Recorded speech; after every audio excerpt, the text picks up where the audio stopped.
Tudo bem? Vamos lá. Deixa eu compartilhar com vocês aqui. Bom dia.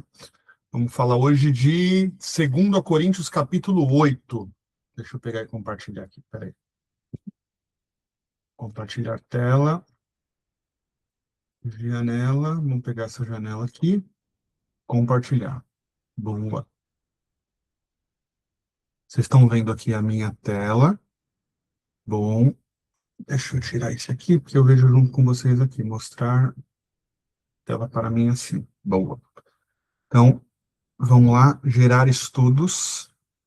Selecionar o livro, Novo Testamento, 2 capítulo. Vamos ver, a gente fez ontem o 7. Vamos fazer hoje o capítulo 8. Capítulo 8, gerar estudo. Vamos lá, foi. Então temos aqui 2 Coríntios, capítulo 8. Espera aí. Vamos lá. Então, normalmente eu estou trazendo um panorama geral, né? Não só do capítulo, de quem escreveu, da época, mas eu vou focar mais no capítulo em si, e ao longo dos outros capítulos eu trouxe muita explicação sobre Corinto, sobre Paulo. Então, só para começar com vocês, para sempre contextualizar, né? Paulo escreveu essa carta da Macedônia. Ele escreveu a primeira carta para Corinto, devido a problemas que estavam tendo nos convertidos, e aí ele escreve a segunda carta, quando ele recebe a visita de Tito, já num tom mais pacificador, também dando um direcionamento, mas também, como a gente viu no capítulo 7, também percebendo que muitas daquelas pessoas tinham sido impactadas positivamente pela primeira carta. E simplesmente ele se alegrando, como diz no capítulo 7, pelas palavras de Tito, porque ele percebia através do Espírito Santo que realmente as pessoas tinham, boa parte daquelas pessoas, opa, o que chegou aqui, ó, chimarrão, boa parte daquelas pessoas tinham, tinham recebido aquela carta e realmente aquela carta tinha sido algo positivo. Como a gente viu no 7 também, muita gente recebeu de forma negativa, né? Ele fez alguns inimigos, ele tinha pessoas iniciando vingança contra ele, pessoas o atacando, mas através das falas de Tito, que ele sente através do Espírito Santo, muitas pessoas foram impactadas positivamente pela carta. Então, essa segunda carta ela tem um misto de direcionamento, mas também trazendo mais uma contemplação do todo, né? Diferente da primeira, que é uma carta muito forte, onde esse direcionamento que foi dado lá para Corinto pode ser direcionado para a gente também. Como nós falamos ontem, é um cânon, é uma carta viva. Faz parte dos livros inspirados por Deus. Vamos para o capítulo 8. Deixa eu pegar aqui. Vamos lá. A graça de Deus nas igrejas da Macedônia. Também, irmãos, vos desejamos que vocês conheçam a graça de Deus que foi concedida às igrejas da Macedônia. Em meio a muita provação, a alegria deles transbordou e, apesar da profunda pobreza, gerou uma grande riqueza em generosidade, pois, conforme a sua capacidade, do que eu mesmo testemunho, e até além do que podiam, deram-se voluntariamente, pedindo-nos com muitas súplicas a graça de participar da assistência aos santos. E não somente fizeram o que esperávamos, mas também se entregaram primeiro ao Senhor e depois a nós pela vontade de Deus. Exortamos Tito a concluir entre vocês essa graça, assim como ele já havia iniciado. Portanto, assim como em todas as coisas, vocês superabundam em fé, em palavra, em conhecimento, em toda diligência, e em nosso amor por nós, assim também abundam nesta graça. O que ele está falando aqui, né? Ele ia sair de Éfeso quando ele escreve a primeira carta para Corinto, e ele ia voltar para Corinto. ele simplesmente vai para Macedônia. Ele recebe um direcionado do Espírito Santo que era necessário ele ir para Macedônia, né?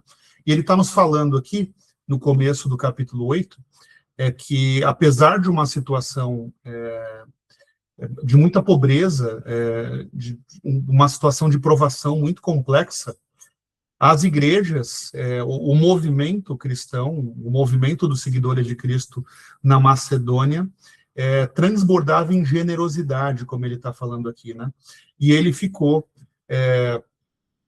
contente ali, vamos dizer assim, com a capacidade que aqueles homens e mulheres, que aquelas pessoas tinham, de, apesar de todos os problemas que eles viviam, de realmente buscarem primeiro a Deus e depois entender que Deus trouxe Paulo para que os direcionasse. Não sei se vocês vão lembrar que na primeira carta a Corinto, Paulo vai falar sobre vocês ainda são como se fossem bebês, né? Vocês estão amadurecendo no Espírito Santo. Aquilo nos mostra como nós estamos numa jornada, né?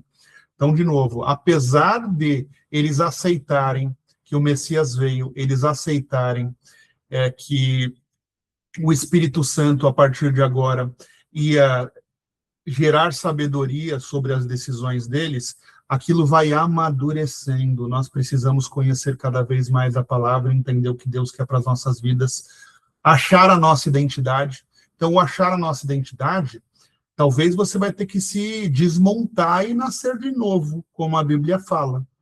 Aí, automaticamente, a sua identidade que está dentro de cada um de nós, ela vai aflorar. E aflorando a sua identidade, automaticamente você vai entender o seu propósito de vida.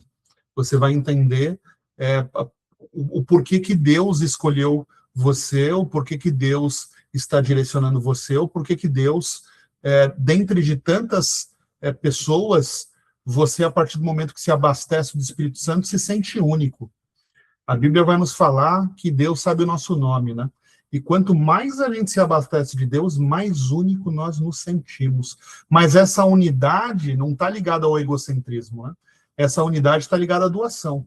Quanto mais únicos nós nos sentimos na presença de Deus, mais o bem para o próximo nós queremos fazer. Olha que legal e interessante isso, né? Diferente dessa unidade do mundo, a unidade em Deus, ela transborda. Ela simplesmente nos dá vontade de fazer o bem e transbordar para todos. Então, é isso que ele está falando aqui. O Espírito Santo me direcionou que eu deveria transbordar na Macedônia.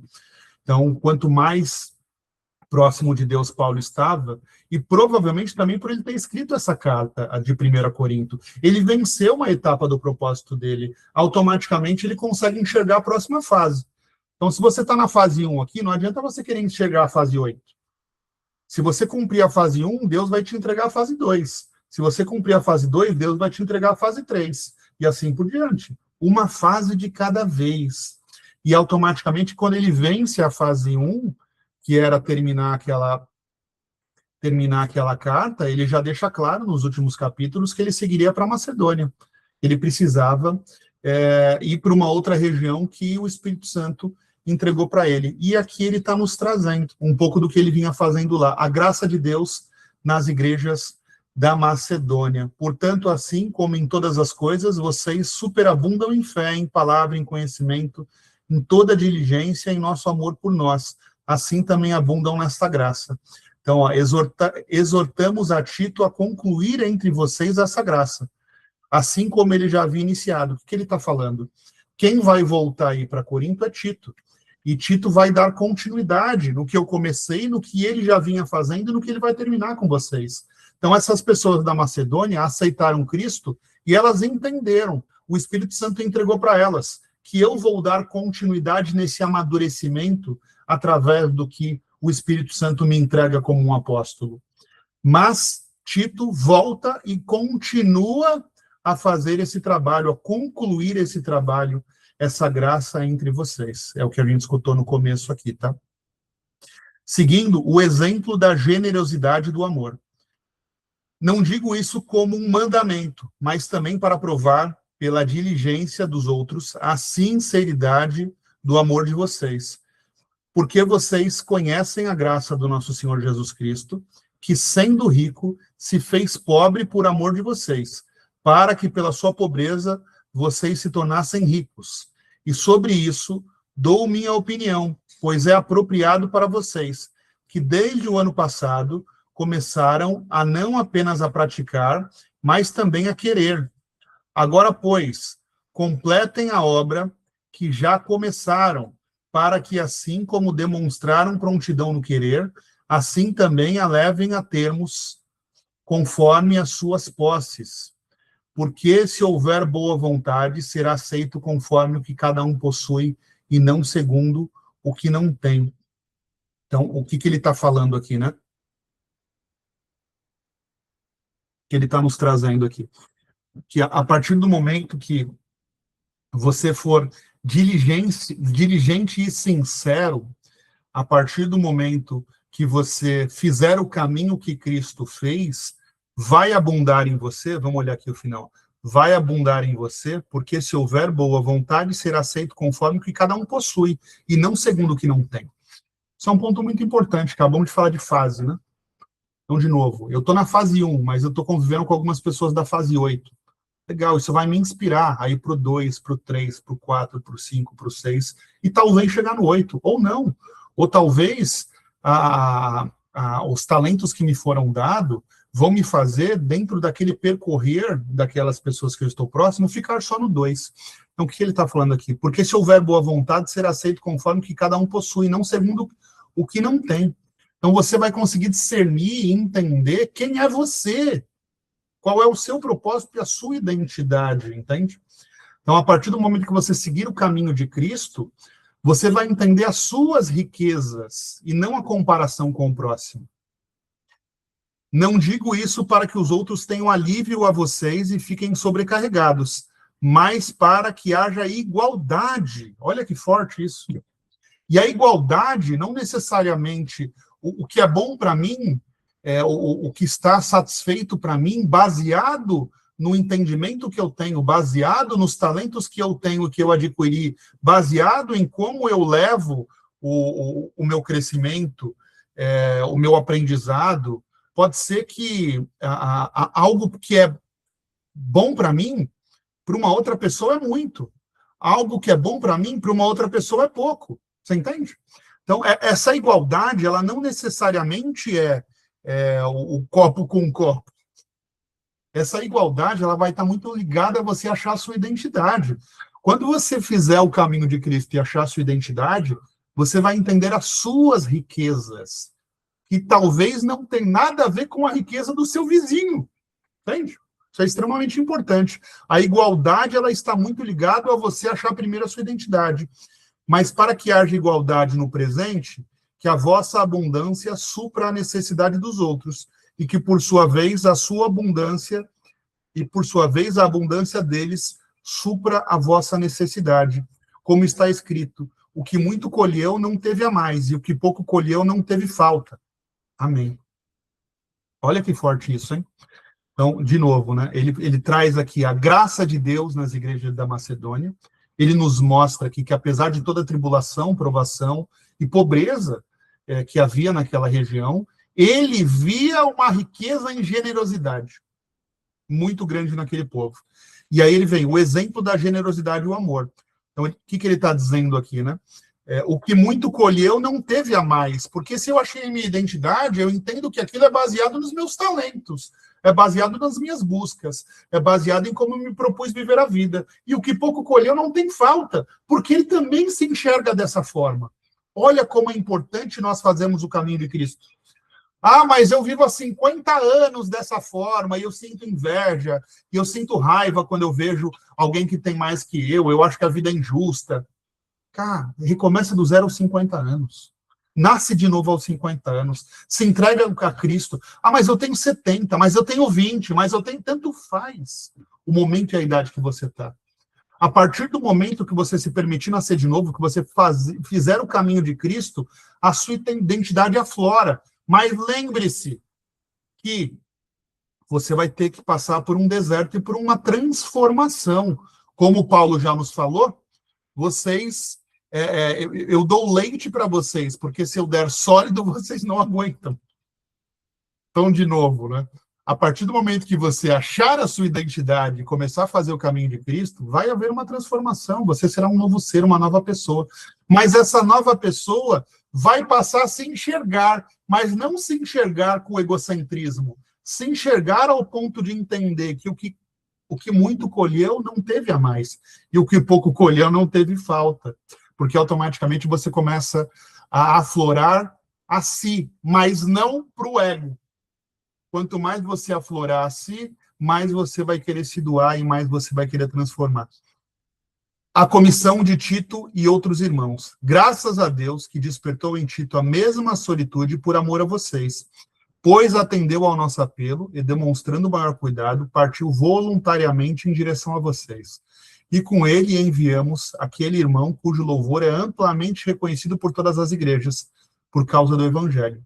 E não só isso, mas também foi eleito pelas igrejas para ser nosso companheiro de jornada nesta graça que nos é concedida, para a glória do mesmo Senhor e para a manifestação e a nossa boa vontade. Evitamos, assim, que alguém nos critique a respeito dessa generosa dádiva que nos foi dada a confiança, procurando agir da mesma forma honesta, não apenas diante do Senhor, mas também diante dos homens. Enviamos também com eles outros irmãos, cujo zelo já experimentamos em muitas ocasiões, e agora se revela ainda mais intenso pela grande confiança que tem em vocês. Quanto a Tito, é meu companheiro e cooperador convosco. Quanto aos nossos irmãos, são mensageiros das igrejas e glória de Cristo. Portanto, façam ver diante das igrejas a prova do seu amor e da nossa exultação a respeito de vocês na presença destes homens. Então, o que ele está falando, né? Essa carta está sendo escrita. Essa carta, ela volta para Corinto.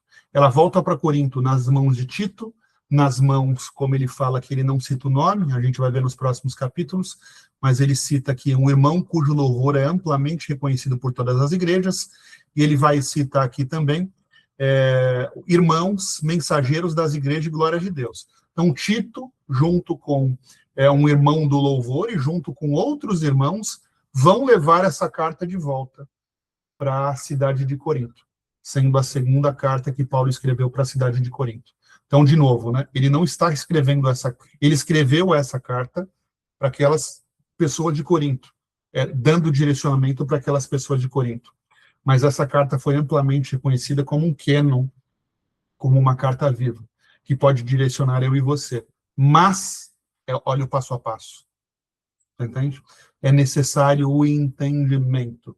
Eu nunca escutei da palavra de Deus, eu não entendo da palavra de Deus, eu não me batizei, até hoje eu não entendi essa questão de cruz, de Messias, de renascimento, de renovo, não entendi nada disso. Não entendi nada sobre essa jornada, e aí eu vou pegar uma carta dessa aqui e vou tentar entender ela. E vou achar que essa carta está sendo escrita para mim, né? É importante você ter o entendimento da jornada, não pular etapa. E o que nós vemos aqui, ó, como está escrito, o que muito colheu não teve a falta, o que pouco colheu, o que muito colheu não teve a mais, e o que pouco colheu não teve falta. O que ele está nos dizendo aqui?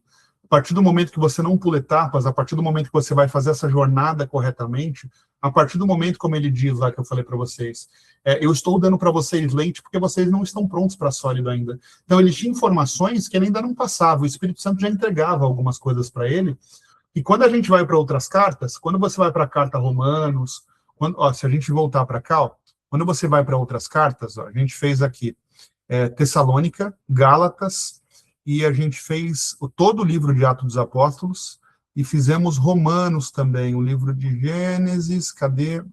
Tessalônica e Gálatas, não, desculpa, fizemos 1ª e 2ª Tessalônica e fizemos Gálatas já. Então, o tom de 1ª e 2ª Tessalônica e o tom de Gálatas já é diferente do tom da primeira carta a Coríntios. Ele está escrevendo direcionado para uma comunidade. Então, de novo, aqui ele está lidando com um povo grego, que na primeira carta a gente percebe que tudo que eles faziam, eles se achavam muito melhores que os outros, entende? Então, ele está direcionando isso daqui para uma comunidade. Então, é necessário você passar por Tessalônica, que foi uma carta escrita antes, é necessário você passar por Gálatas, que foi uma carta escrita antes, que ele vai falar sobre os dons do Espírito, inclusive. É necessário você entender Atos dos Apóstolos, antes, inclusive, das cartas de Paulo, tá? E aí, quando você vem para a primeira carta a Corinto, uau, faz muito sentido. Quando você vem para a segunda carta a Corinto, uau, faz muito sentido. Então, isso é importante, esse passo a passo. Para quê? Para que o que muito colheu não teve a mais, ele simplesmente estava pronto para aquele muito. E o que pouco colheu não teve falta, porque ele está seguindo o passo a passo dele. Então, fechamos aqui a graça de Deus nas igrejas da Macedônia, o exemplo da generosidade e amor, e a comissão de Tito e outros irmãos. Aqui ele está fechando, já nos direcionando. Essa é uma carta com 13 capítulos. Então, aqui ele explicou um pouco do que ele vinha fazendo ali na Macedônia. Ele trouxe aqui de forma muito clara para a gente a questão da generosidade, né? A questão da gente fazer esse caminho de Cristo e da gente não pular etapas, né? E aí aqui ele já traz a comissão de Tito e outros irmãos. Então, essas pessoas elas vão voltar lá para Corinto levando essa carta. E que os coríntios recebam eles de bom grado. Que os coríntios recebam ele como irmãos cooperadores que querem ajudar cada vez mais aquela comunidade. Fechamos. Bora lá para os nossos pontos de reflexão. A generosidade como expressão de amor. O capítulo começa destacando a generosidade das igrejas da Macedônia, que apesar da sua pobreza, doaram abundantemente para assistência aos santos. Então, apesar de toda a pobreza, de tudo que eles tinham falta, eles se doaram, eles realmente estavam vivendo aquela conversão. Isso é um testemunho vivo da graça de Deus operando em meio às adversidades. A generosidade não é apenas sobre dar dinheiro, mas sobre demonstrar amor e compaixão pelos outros. A exemplo do que Paulo destaca em 2 Coríntios 8:9. Jesus Cristo, sendo rico, se fez pobre por amor de nós, para que pela sua pobreza sejamos enriquecidos. Isso nos leva a refletir sobre como podemos demonstrar amor e generosidade em nossas próprias vidas, especialmente para aqueles que estão passando pelos 10 momentos de dor, onde as pessoas andam angustiadas e ansiosas. O que são esses números, né? Vamos voltar aqui, ó. Quando você vir no canal, você vai clicar aqui em cima, e eu coloquei aqui isso aqui, ó. Se a Bíblia ainda não te tocou, se a vida não está fazendo sentido, se você só procura a Bíblia em momentos difíceis, se você ainda não compreendeu que a Bíblia é um guia da vida, se você anda angustiado e ansioso, se você tem crises que está beirando a depressão, se as dificuldades da vida te fazem esmorecer, se você não consegue encontrar paz, alegria e harmonia, se você se acha incapaz e impotente, se você acha que os problemas da vida são impossíveis de resolver. Eu montei, quando eu fiz esse estudo bíblico, quando eu montei aqui o aplicativo para a gente poder gerar estudos, eu coloquei como base esses 10 pontos, tá? Então, o que ele está nos falando aqui, ó? Vamos lá. Isso nos leva a refletir sobre como podemos demonstrar amor e generosidade em nossas próprias vidas, e especialmente para aqueles que estão passando pelos 10 momentos de dor, que é o que nós colocamos ali. Como o número 5. O que é o número 5? Ó? Se você anda angustiado e ansioso, basicamente isso. Onde as pessoas andam angustiadas e ansiosas. E o número 8, onde elas não conseguem encontrar paz, alegria e harmonia. Então, a generosidade como expressão de amor. Então, nós acabamos de ver, imagina o tanto de problema que aquelas pessoas da Macedônia estavam passando. Ao ponto de Paulo mudar a rota dele, ele está tão abastecido do Espírito Santo, que ele percebe que ele precisava mudar a rota. Ele queria muito ir para Corinto, mas ele simplesmente entende que ele deveria ir para Macedônia. O Espírito Santo entrega que aquelas pessoas precisavam dele ali. Apesar dele já estar que ele já tinha começado algo em Corinto, ele estava em Éfeso, ele voltaria para Corinto, mas o Espírito Santo entrega que aquelas pessoas precisavam do direcionamento dele. Então, de novo, né? Independente do que nós estivermos passando, a dor ela é muito individual, né? Então, se você for comparar a sua dor com o outro, sempre entra em discussão de quem passou mais, quem passou menos, quem é mais forte, quem é mais resiliente. Em Cristo isso tudo se apaga, porque Deus vai te mostrar que muito daquilo está relacionado a você ter um entendimento sobre a sua jornada. Então, é legal você conversar, você compartilhar com os outros as suas dores, mas aonde você vai encontrar paz, tranquilidade e direcionamento para poder resolver esses problemas é em Cristo. Basicamente isso, tá? Para refletir em grupo. Como podemos evitar que a nossa generosidade seja apenas em ações superficiais e, em vez disso, permitir que ela flua de um verdadeiro amor e compaixão pelos outros, e especialmente para aqueles que se sentem incapazes e impotentes, como mencionado no momento de dor número 9.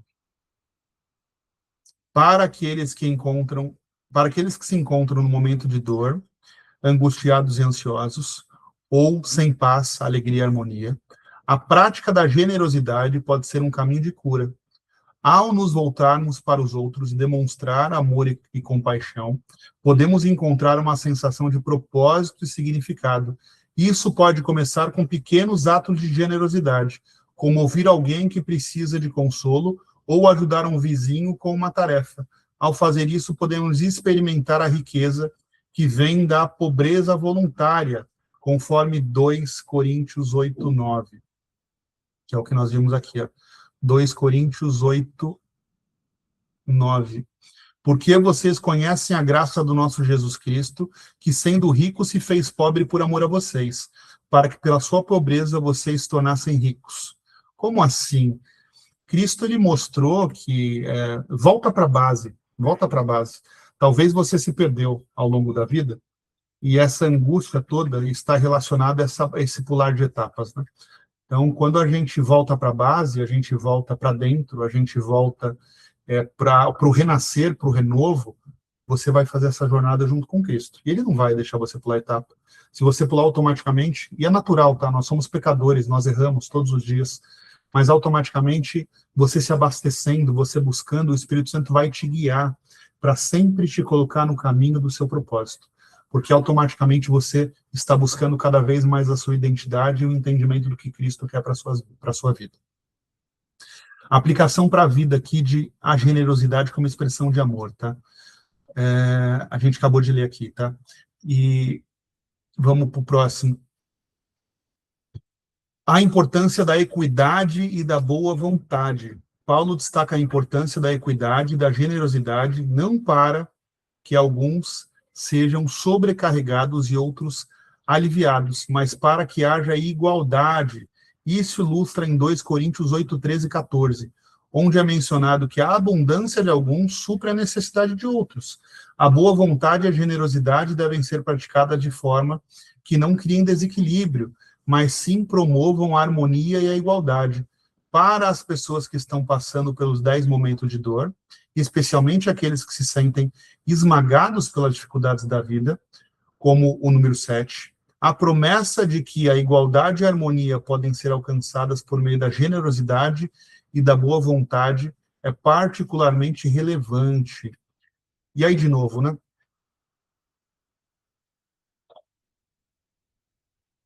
A importância das escolhas que nós fazemos, né? Porque legal, você é uma pessoa que busca ajudar os outros, você é uma pessoa que sempre busca entender como fazer com que o outro evolua, mas se você não tiver perto de pessoas que tomaram a decisão de Cristo, quando for a sua vez, essa não vem da mesma forma. Então, a importância da equidade e da boa vontade, né? Apesar dos problemas que aquelas pessoas passavam na Macedônia, Paulo percebeu que eles tomaram a decisão, primeiro, de seguir Cristo, seguir Deus através de Cristo, através do Messias, através do Espírito Santo, e segundo, de entender, através do direcionar do Espírito Santo, após eles tomarem essa decisão, que Paulo era um instrumento de Deus para evoluir a vida deles, para direcionar eles, entende? Então, ali nós estamos lidando com um grupo que está, na maioria dos, começando do zero, né? Ao meu ver, diferente um pouco do que a gente vai ver em 1 Corinto, que é um direcionamento muito forte de Paulo para a igreja de Corinto, ali havia conversão de muitos gregos que seguiam outros deuses, se convertendo. A gente vai ver lá na carta de 1 Corinto.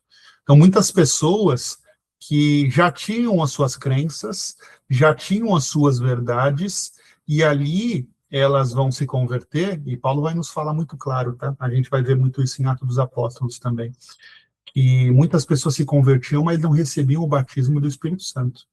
Não, apesar do batismo nas águas, apesar de ter tomado a decisão de fazer aquele ato simbólico, de colocar ali Cristo como o direcionar da sua vida, de entender que sim, o Messias veio, de entender que a partir daquele mergulhar naquelas águas eu nasceria de novo, muitas pessoas não recebiam o batismo do Espírito Santo.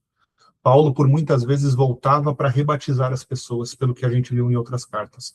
Isso é muito importante, né? Então, aqui a gente está vendo a importância da equidade e da boa vontade. Uma região muito pobre, como ele cita aqui, ó, e importante isso, né? Porque ele está falando aqui, não está falando só pobre, né? Ele está trazendo aqui profunda pobreza. Então, apesar de uma região com profunda pobreza, tinha muita alegria, tinha muita equidade, tinha muita boa vontade a partir do momento que aquelas pessoas tomaram a decisão de se converter em Cristo e de entender que Paulo era um instrumento de Deus para poder ajudar na vida deles. Então, isso é um ponto extremamente importante, conforme a gente está vendo aqui, ó, para as pessoas que estão passando por problemas, especialmente aquelas que se sentem esmagadas por dificuldades, a promessa de que a igualdade e a harmonia podem ser alcançadas por meio da generosidade e da boa vontade é particularmente relevante. Mas como o Paulo já nos falou, você precisa entender se você está nos meios certos, se você precisa recomeçar, se você não está pulando etapa. Para refletir em grupo. De que maneira podemos, em nossas próprias comunidades, promover a equidade e a boa vontade na prática da generosidade, especialmente em relação àqueles que estão beirando a depressão, como menciona no momento de dor? Como é mencionado no momento de dor, número 6.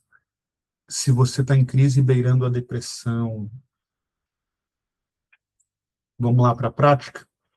Para aqueles que estão, para aqueles que estão no momento de dor, esmorecendo diante das dificuldades da vida, a prática da generosidade e a busca por equidade podem ser um caminho de cura ao se envolverem em ações de generosidade que promovem a igualdade e a harmonia. Essas pessoas podem encontrar uma sensação de propósito e significado. Isso pode incluir a participação em projetos comunitários que visam suprir as necessidades dos outros, como mencionado em Coríntios 8:4, onde as igrejas da Macedônia deram-se voluntariamente para assistência aos santos. Olha que forte, né? Um lugar de extrema pobreza, e aí eles se convertem, eles se tornam comunidade, eles se tornam igreja, e voluntariamente eles começam a assistenciar, né, os santos, começam a gerar assistência para outras pessoas que estavam se convertendo, para pessoas convertidas, para pessoas que acreditavam em Cristo. Então, vocês estão vendo aqui a importância da comunidade? Se nós estamos montando os nossos grupos corretamente, com pessoas que acreditam nesses valores que nós estamos lendo aqui, um acaba apoiando o outro. Senão, em algum momento, isso vai ser dispenso, porque em algum momento as pessoas não têm essa sensação que nós lemos aqui, ó. O que muito colheu não teve a mais, e o que pouco colheu não teve falta. Então, nós estamos vendo uma equidade aqui, não há uma comparação, porque um pode estar numa etapa e outro em outra, mas o Espírito Santo entrega isso de forma muito clara para todos, a importância de nós estarmos em comunidades que tenham as mesmas crenças que a gente, porque senão a gente acaba sofrendo situações no viver a vida, entende? Aonde que estão os problemas? Os problemas estão perto das pessoas próximas. Então, somente por você viver a vida, você vai gerar ódio, rancor, inveja, somente por viver a vida. Mas se você está vivendo a vida próximo de pessoas que acreditam em tudo isso que está falando aqui, essas pessoas elas vão se inspirar em você, você vai se inspirar em outros, vocês vão se apoiar, porque há uma equidade. entende? Isso é muito claro, isso é muito importante, capítulo muito forte. A comissão de Tito e a importância da transparência. A escolha de Tito e outros irmãos para acompanhar a oferta generosa das igrejas é um exemplo da importância da transparência e da confiança na comunidade cristã. Paulo destaca que esses irmãos são mensageiros das igrejas e glória de Cristo, conforme 2 Coríntios 8:23. A transparência na gestão dos recursos e a confiança nos líderes são fundamentais para manter a integridade da comunidade. Para as pessoas que se acham incapazes e impotentes, como mencionado no momento de dor número 9, a confiança na liderança e na comunidade pode ser um ponto de alento. De novo, né? Na primeira carta a Corinto, e no começo dessa segunda, a gente percebe um conflito. A gente percebe em algumas cartas anteriores de Paulo que as pessoas estavam copiando ele, estavam fazendo cartas e assinando com o nome dele, porque eles perceberam que muitos escutavam Paulo. Então, automaticamente, eles escreveram coisas que eles queriam e botaram o nome de Paulo. Olha que loucura que chegou. Isso acontece hoje em dia. Tem pessoas que vão usar a sua autoridade e vão colocar a palavra para outros que não foi você que disse. Mas eles vão usar a sua autoridade para dizer coisas que você não disse. Isso já acontecia 2000 anos atrás, entende? Então, é importante entender isso. Olha só, a confiança na liderança e na comunidade pode ser um ponto de alento. De novo, você está nos lugares certos. Você entende quem são os líderes desses lugares que você está, ou você compete com todos? Entende? É necessário entender a posição de cada um dentro de uma comunidade. Até porque a liderança, como a gente está vendo aqui de Paulo, ele recebe um direcionar de Deus, aonde o que ele está fazendo para aquelas pessoas, apesar de muito criticado, ele está fazendo de bom grado, ele está fazendo como um propósito de vida. Ele não está recebendo, ele abre a mão de casamento, ele abre a mão de bens que as pessoas poderiam dar para ele. Ele cita que outros apóstolos recebiam coisas da comunidade pelo bem que faziam, e ele abre a mão de tudo isso, porque ele entendeu que o propósito de vida dele era o direcionar dessas pessoas, entende? Então, quem é o líder da sua comunidade? Você respeita ele ou você compete com ele? As pessoas da sua comunidade, conforme é gerado o resultado, você aplaude elas, você se inspira nelas ou você compete com elas de forma desproporcional, inclusive para fazer com que o outro caia? Olha a importância de estar no lugar correto. Nós estamos vendo uma região extremamente pobre como a Macedônia, mas dando um exemplo para uma comunidade como Corinto, que já era uma comunidade sábia, já era uma comunidade que tinha influência e tinha conhecimento por conta dos gregos, que aqui a gente não vai ver da mesma forma. Deixa eu colocar para vocês entenderem aqui, ó.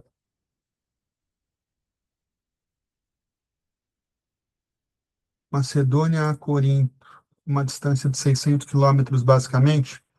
Espera aí, ó. Vamos colocar aqui, ó. Reino da Macedônia, e a gente está falando de Corinto aqui embaixo, tá?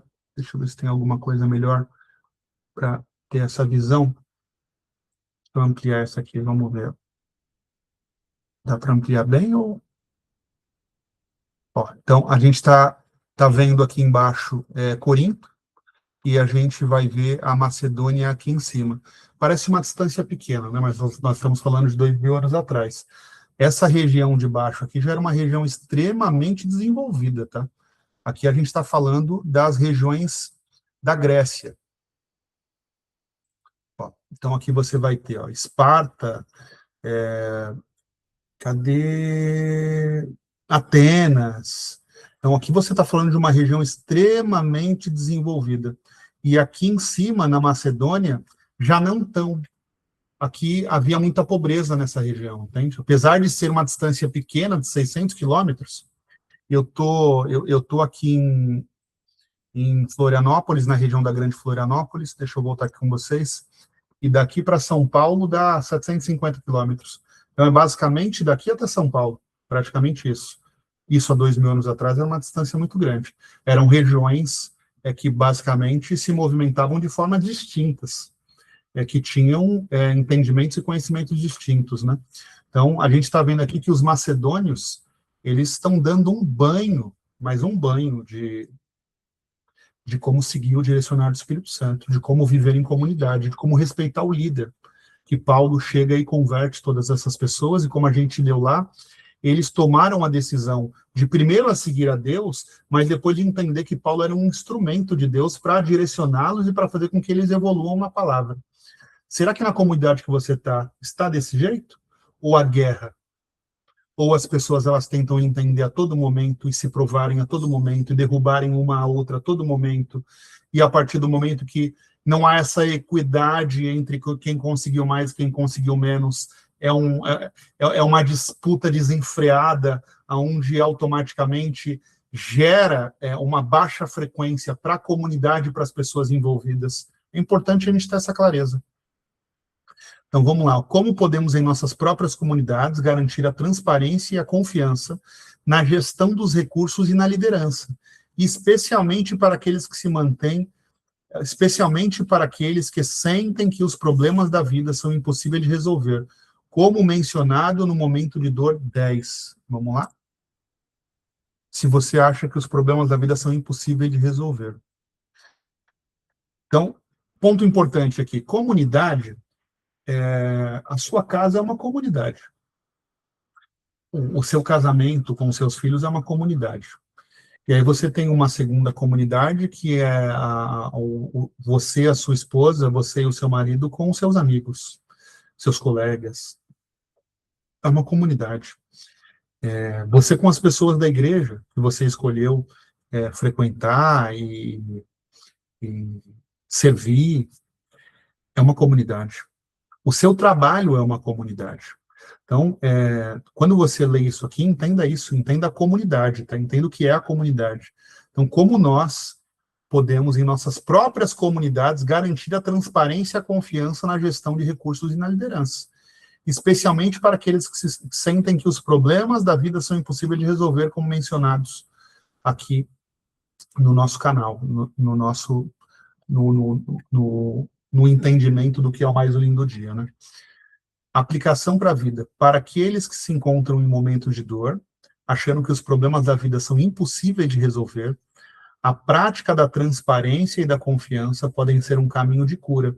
Ao se envolver em comunidades onde a liderança é transparente e confiável, essas pessoas podem encontrar um senso de segurança e apoio. Isso pode incluir a participação em grupos de estudo bíblico ou de apoio, onde a confiança e a transparência sejam valores fundamentais, como ilustrados em 2 Coríntios 8, 20 e 21, onde Paulo busca agir de forma honesta diante do Senhor e dos homens. Fechamos aqui, e eu vou trazer um adendo importantíssimo aqui, tá? Que eu acredito que você possa usar na sua vida também. É importante você entender as pessoas que você está se vinculando, porque, de novo, você pode tratar de forma transparente, você pode trazer a maior clareza possível, mas se você está lidando com pessoas que não agem como você age, automaticamente você vai passar a ter muitos problemas. Olha que importante a gente entender o que está acontecendo na Macedônia e o que aconteceu no começo de Corinto. De novo, ali existia tanto ego envolvido, porque, como eu falei, apesar de ser uma comunidade que tomou a decisão da conversão, apesar de ser uma comunidade que também tomou a decisão de seguir Cristo, é uma comunidade onde tinha muito ego, né? É uma comunidade de pessoas, inclusive, que seguiam outros deuses. E, automaticamente, sim, você teve muitas pessoas que entenderam esse renovo, entenderam que Paulo era um instrumento de Deus para evoluir eles, para transformar eles. Não é que você vai se batizar e a sua vida muda do dia para a noite. Você vai se batizar e, a partir de agora, você passa a ter uma visão diferente de você e da vida. E aí você vai começar do zero. Você é um bebê. Você precisa organizar as informações que chegaram até você até aquele momento. E, a partir de agora, você vai fazer uma nova jornada. Por isso que, na maioria das vezes, quando Cristo entra na sua vida, ele limpa tudo para trás. Porque, a partir de agora, ele está com você. Pode conversar com a maioria das pessoas que se convertem. Todas elas vão passar por um deserto gigantesco. Então, aceite esse deserto. E aceite que você vai começar de novo. E aí, tendo isso em vista, entenda que quando você for começar novas comunidades, pessoas que acreditem no mesmo que você acredita. Porque senão você pode ser a pessoa mais transparente do mundo, vai gerar muito conflito. Então, para mim, é muito importante aqui. A gente está vendo uma evolução em Corinto, mas é uma carta muito forte para você entender a quantidade de conflito que foi gerado, e como essas pessoas atacavam Paulo, e como Paulo sofreu para conseguir edificar Corinto. E aqui a gente está vendo algo mais uniforme, a gente está vendo uma equidade, entende? Então, de novo, né? As comunidades que você está, você entende de fato quem são as lideranças? Você entende de fato a sua posição? Você entende de fato como vocês se apoiarem? Entende? Como que é a sua comunidade? Como que é o seu casamento? Como que é o seu trabalho? Como que são as suas amizades? Ele traz esse pilar ou não? Entende? Acho que é importante. Um capítulo muito forte mesmo, onde Paulo traz aqui de forma clara para a gente o que ele vem fazendo na Macedônia. Ele mostra aqui o exemplo da equidade, da generosidade, e a partir do momento que a gente faz esse caminho de Cristo, que o que muito colheu não teve a mais, e o que pouco colheu não teve falta, porque automaticamente você vai entender a sua posição, você vai entender o seu crescimento, você vai entender a sua evolução, o seu passo a passo. E aqui ele já nos aponta para a volta de Tito e dos irmãos que vão voltar com Tito para levar essa carta para Corinto, para os coríntios. E aí nós vimos aqui nos pontos de reflexão a generosidade como expressão do amor, a importância da equidade e da boa vontade, e a comissão de Tito e a importância da transparência. E fechando aqui, eu acho que é isso. Passe a entender aonde você está inserido. Esquece o após, né? Como assim o após? E primeiro entenda você. Você tomou a decisão de realmente partir do ponto zero, ou você está disputando e competindo com todos a todo momento? Entende? Quem é você nas suas comunidades? E aí sim, você vai entender as pessoas que estão com você. Fica muito mais fácil. Ah, mas eu não estou disposto a começar do zero. Então você vai ver conflito a vida inteira, porque não está relacionado a isso. Nós estamos vendo uma comunidade em paz aqui, uma comunidade alegre, uma comunidade que se ajuda numa extrema pobreza. Entende? Então não é sobre a sabedoria e a riqueza que existia em Corinto. É sobre você compreender a sua posição, e a partir da sua posição, você ajudar a fazer com que as comunidades que você está inserido também tenham esse alento. Lembrem-se que as pessoas, na maioria, em 100%, desculpa, as pessoas em 100% delas, elas buscam as mesmas coisas. Elas buscam paz para viver. E aí depois todo o resto é acrescentado. Trabalho, dinheiro, segurança, saúde, todo o resto você vai acrescentar. Mas sem paz, você pode estar inserido na melhor família, na família mais culta, no melhor casamento visível pelos outros, no melhor trabalho visível pelos outros, mas você está angustiado, você não tem paz. Então, você se encontrou, você decidiu começar do zero, comece a se inserir em comunidades, comece buscar formar comunidades de pessoas que acreditam em tudo isso que a gente está falando, entende? Vai evitar muitos conflitos.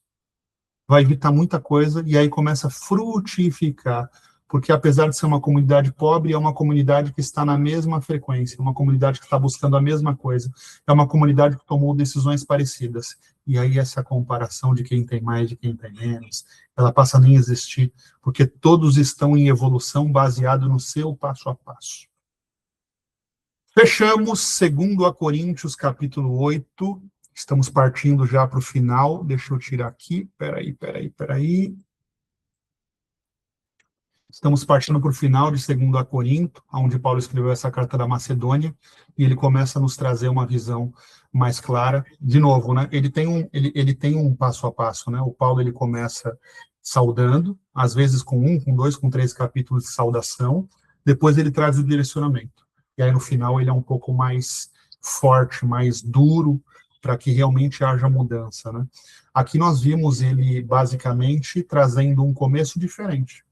Ele traz um começo nessa carta onde ele mostra para os coríntios o porquê que ele tomou a decisão de ir para Macedônia e não seguir para Corinto, como era o original. Depois ele traz saudações, E aqui a gente está começando a ver já ele falar do que ele vem fazendo na Macedônia. Então é um ponto muito importante para você quando lê as duas cartas, 1 Coríntios e 2 Coríntios. A 1 Coríntios é uma carta de direcionamento muito forte. Você toma uma decisão de conversão, você está no começo da jornada, nossa, 1 Coríntios vai entrar como uma luva para você. Aí, automaticamente, essa segunda carta, principalmente desse capítulo 8 até o capítulo 13 agora, você vai conseguir entender comunidades distintas com o mesmo líder, mas automaticamente com um entendimento diferente de como fazer essas comunidades progredirem, como fazer essas comunidades crescerem, como fazer a equidade e a generosidade acontecer. Vai ser um bom ponto para que você compreenda que o que Paulo está fazendo aqui nessas duas comunidades não é somente sobre há 2000 anos atrás. Por isso que São Canon, a gente consegue enxergar isso nos nossos dias de hoje, para que nós consigamos também cada vez mais buscar essa equidade, essa generosidade, essas comunidades que afloram, que entendem a posição de cada um, que se ajudam entre si, que têm paz, que eu acho que é o que eu busco, é o que minha esposa busca, e eu estou percebendo que, independente da posição social, financeira, é o que todo mundo busca, paz para viver a sua jornada. É isso, queridos, fechamos mais um capítulo, 2 Coríntios, capítulo 8. Muito obrigado, Pai amado, por me direcionar a fazer esse entendimento, a compreender o que Paulo quis mostrar, meu Pai, naquela época, próximo a 60 depois de Cristo, meu Pai. O que ele quis mostrar para aquela comunidade, por que o Senhor levantou ele como instrumento para poder direcionar aquelas comunidades. Muito obrigado por me trazer esse entendimento, para que eu possa mudar a minha vida, o meu entendimento, as minhas decisões, mas para que eu possa transbordar também para as pessoas que vão escutar essa carta. Eu somente agradeço todos os dias pelo que o Senhor vem fazendo na minha vida, na vida da minha esposa, na vida das pessoas que decidem fazer negócio comigo, na vida das pessoas que decidem compartilhar a vida comigo. Muito obrigado do fundo do coração. Cada vez mais essa palavra está entrando no meu coração e eu espero que entre no coração de todos que vão ter a oportunidade de assistir esse vídeo. Em nome de Jesus Cristo, eu agradeço por mais um dia, pelo capítulo 8 dessa carta de 2 Coríntios. Em nome de Jesus Cristo. Amém. Amém. A gente volta a se ver em 2 Coríntios, capítulo 9.